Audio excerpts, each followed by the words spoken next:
जनता दरबारामध्ये आज जनतेच्या समस्या सोडवण्याचा प्रयत्न केलाय असं मंत्री गणेश नाईक यांनी म्हटले। कोणीही जनता दरबार भरवला तरी आनंद असला पाहिजे। महायुतीतील तीनही पक्षांच्या मंत्र्यांनी प्रत्येक मतदारसंघात जायला पाहिजे असंही गणेश नाईक यावेळी म्हणालेत।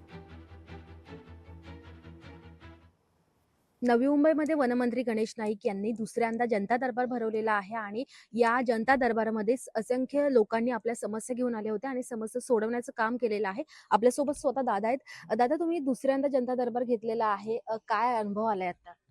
हे बघा, मागच्या जनता दरबारामध्ये हा हॉल तुडुंब भरला होता ना, बाहेर गर्दी होती। आज ती गर्दी मधल्या कालखंडामध्ये मी विविध ठिकाणी लोकांना भेटलो, लोकांनी समस्या सांगितल्या, त्याच्यातल्या बऱ्याचशा समस्या ऑनलाईन सोडवण्याचा प्रयत्न केलेला आहे। आता ह्याच्यातल्या मानवनिर्मित जास्त समस्या आहेत। खरं म्हणजे ज्या लोकांना जीवनाचा अर्थ समजलेला नाही, हे स्वतःचं जीवन सजवण्याकरता दुसऱ्याचं जीवन बर्बाद करण्याचा मार्ग अवलंबतात, ते पुढे कधी ना कधी पश्चाताप दग्ध होतील।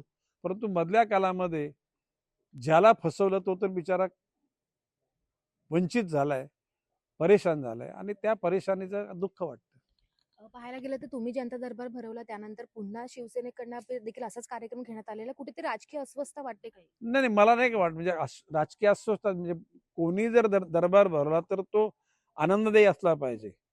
उलट किंबहुना मी मगाशी म्हटलेलं आहे की तिन्ही जे महायुतीचे पक्ष आहेत, मोठ्या प्रमाणामध्ये भाजप आहे, एकनाथजी शिंदे आहे, अजितदादा पवार, या तिन्ही पक्षाच्या मंत्र्यांनी पालकमंत्री असलेल्या ठिकाणी जावं, संपर्क मंत्री ठिकाणी असं तालुक्यात जावं आणि सगळ्या लोकांच्या समस्या समजण्याचा प्रयत्न करा। शेवटी एकत्र काम केलं म्हणजे महायुतीचं काम जोरदार चाललंय, महाराष्ट्र थांबणार नाही, ही जी टॅगलाईन ठरली ती निश्चितपणे पूर्णत्व होताना दिसेल। व्हिडिओ जर्नलिस्ट सुमितसह मी आकांक्षा देशमुख, लोकशाही न्यूज, नवी मुंबई।